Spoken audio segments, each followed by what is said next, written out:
నీకు ఏదైనా సడన్ గా ఒక ప్రాబ్లం వస్తే నువ్వు ఫస్ట్ కాల్ ఎవరికి చేస్తావురా? నేను చెప్పను ఎవరికి. మీరు బిగ్ బాస్ హౌస్ లో కూడా చూసుంటారు. నాకు జనరల్ గా నేను షేర్ చేసుకోను. నేను లోపల పెట్టుకునే మనిషిని తప్ప షేర్ చేసుకోను. బట్ ఇంకా ఎక్కువ ఏమైనా చేసుకోవాలి అని నా బెస్ట్ ఫ్రెండ్స్ కి ఫస్ట్ కాల్ చేస్తా. బెస్ట్ ఫ్రెండ్స్ అంతే. ఫ్రెండ్స్ ఇప్పటికీ నా లైఫ్ లో నేను మర్చిపోలేను, ఇది నా లైఫ్ లో మళ్ళీ రాకూడదు దేవుడా అనేది ఏదైనా సిచ్యువేషన్ ఉందా? Bigg Boss drama it's like biggest drama. నాకు కొంచెం తలుచుకుంటే still go in to some kind of depress thoughts అనమాట. సో ఇట్స్ బిగ్గెస్ట్ డ్రామా నాకు. అండ్ ఇంకా కొన్ని సిచ్యువేషన్స్ మారితే బాగుంటది అనిపిస్తుంది లైఫ్ లో. ఎలాంటి సిచ్యువేషన్స్ మారాలి అంటే లైక్ ఇంకా లైఫ్ కొంచెం హ్యాపీగా ఉండొచ్చు కదా, ఎందుకు అంతా కూడా ఏదో వెళ్తుంది అంటే వెళ్తుంది అని అనిపించింది. కానీ నాకు ఇప్పటికొచ్చి ఇయర్స్ లైఫ్ లో ఓకే ఐఎమ్ హ్యాపీ అని ఎప్పుడు అనిపించలేదు. I never felt I'm happy. I'm genuinely never happy. హ్యాపీగా ఉండాలంటే నీకు ఏమేం కావాలి? Peaceful life.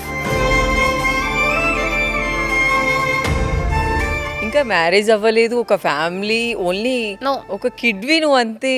I'm not happy. నేను ఇన్ ఇయర్స్ లైఫ్ లో అయితే హ్యాపీనెస్ అయితే చూడలే.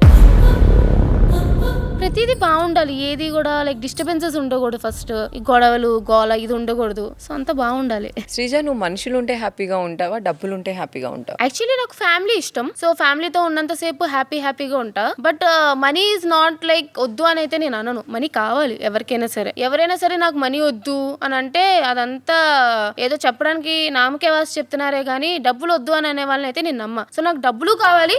బట్ డబ్బులా మనుషులా అంటే మనుషులకి ఇంపార్టెన్స్ ఇస్తా. ఎందుకంటే మనుషులు ఒకసారి పోయాక తిరిగి రారు. డబ్బులు అనేది మనం ఎప్పుడైనా సంపాదించుకోవచ్చు కానీ. సో యా, మనుషులకే వాల్యూ ఇస్తారు. మీరు అలానే లక్ ని నమ్ముతారా, లేదు టాలెంట్ ని నమ్ముతారా? నేనైతే టాలెంట్ ఉన్నా సరే లక్ ఉండాలి, బావగింజంత లక్ ఉండాలి. అది లేకే నాకు చాలా అసలు కంప్లీట్ అయిపోయి ఎక్కడ చూసినా సరే ఇప్పుడు ఎలిమినేషన్ శ్రీజ అన్న పేరు వచ్చేస్తుంది నాకు.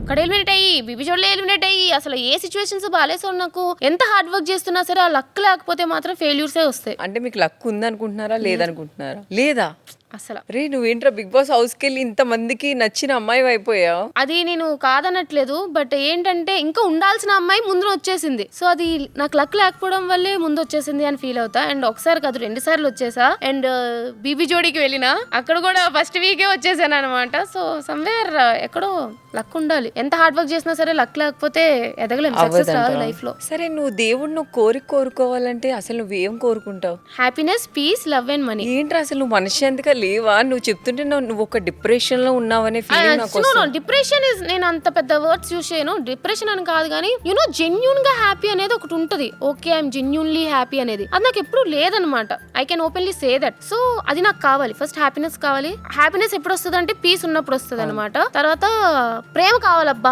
నాకు పిచ్చగా వెర్రిగా ప్రేమించేవాడు కావాలి. నేనంటే పడి చచ్చిపోయేవాడు కావాలి. అండ్ దాంతోపాటు డబ్బులు ఇస్తే ఇల్లు అది కట్టుకుంటాం కాబట్టి డబ్బులు కూడా కావాలి. ఇవన్నీ వస్తే బాగుంటాయి. దేవుడు కొంచెం చూడు దేవుడు. ఇప్పుడు ఒక పాట పాడాలి, నాకు ఒక బాయ్ ఫ్రెండ్ కావాలేరా. పాడరా నీకోసం ఎవరైనా ఒక రాజకుమారుడు వస్తాడు. రాజకుమార్ రాడు. నా పాట విని నా వాయిస్ విని ఆ రాజకుమారుడు యూటర్న్ తీసుకొని గాల్లో తేలి వాడే వెళ్ళిపోతాడు.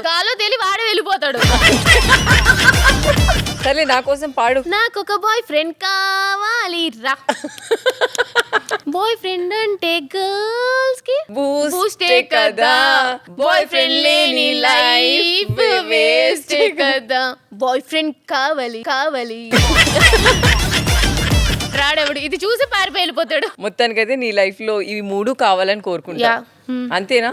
అసలు బిగ్ బాస్ వెళ్ళక ముందు నువ్వేం చేసేదానురా? నమ్ముతారో నమ్మరో గానీ ఆమె సాఫ్ట్వేర్ డెవలపర్ 7.5 years. అవునా? ఇన్ఫోసిస్, యాక్సెంచర్, టారెంటో అన్ని ఎంఎస్సి కంపెనీస్ లో చేసి నేను బిగ్ బాస్ నాకు తెలియదు నేను సెలెక్ట్ అయితేనో లేనో. ఎందుకంటే మేము కామనర్స్ గా వెళ్ళాం కాబట్టి. September 6th మాకు మెయిన్ షూట్. September 5th నేను నా కెరియర్ అంతా రిస్క్ పెట్టేసి రిజైన్ చేసేసా బిగ్ బాస్ కోసం. ఎంత వచ్చేది నీకు మంత్లీ శాలరీ? వచ్చేది అరౌండ్ ఒక 2 LP అట్లాగా. బిగ్ బాస్ సెలెక్ట్ చేస్తారో లేదో తెలీదు. బట్ ఎక్కడో సెలెక్ట్ చేస్తే అప్పటికప్పుడు రిజైన్ చెప్పడం అవ్వదు అని చెప్పి September 5th నేను కెరీర్ రిస్క్ చేసి మరి రిజైన్ పెట్టేసా. September 6 గాడ్స్ గ్రేస్ సెలెక్ట్ అయినా. లేదంటే ఇప్పుడు మళ్ళీ జాబ్ బెటర్ అనిపిస్తుందా, మీరు ఆర్టిస్ట్ గా ఉండడం బెటర్ అనిపిస్తుందా? లేదు I get in to job మళ్ళీ. అంటే నాకు ఆర్టిస్ట్ లైఫ్ ఎట్లా అనిపిస్తుంది అంటే okay good, well and good, but నాకు స్టడీ ఇన్కమ్ అనేది ఉండాలి. నాకు ఇన్ని ఇయర్స్ నుంచి నేను 7.5 years నుంచి నేను వర్కింగ్ చేస్తూనే ఉన్నా. సో నాకు మంత్లీ ఒక ఇన్కమ్ అనేది నాకు వచ్చేది. సో ఐ నో ఎట్లా టేక్ కేర్ చేయాలి ఏంటి అనేది. ఇప్పుడు ఏంటంటే I really feel sad for artist to be frank చెప్పాలి అంటే. అవునా? వాళ్ళకి మంత్లీ ఇంత ఇన్కమ్ వస్తుందని తెలీదు. ఒక మంత్ హైగా రావచ్చు, ఇంకో మంత్ అసలు రాకపోవచ్చు. సో అండ్ కష్టపడాలబ్బా. మనం ఈజీ అనుకుంటాం కానీ artist life is not easy. నేను చూస్తున్నాను కదా, పొద్దున్న ఎప్పుడో వస్తారు షూట్ కి, మిడ్ నైట్ వరకు చేస్తూనే ఉంటారు, మళ్ళీ నెక్స్ట్ డే మార్నింగ్ చేస్తారు.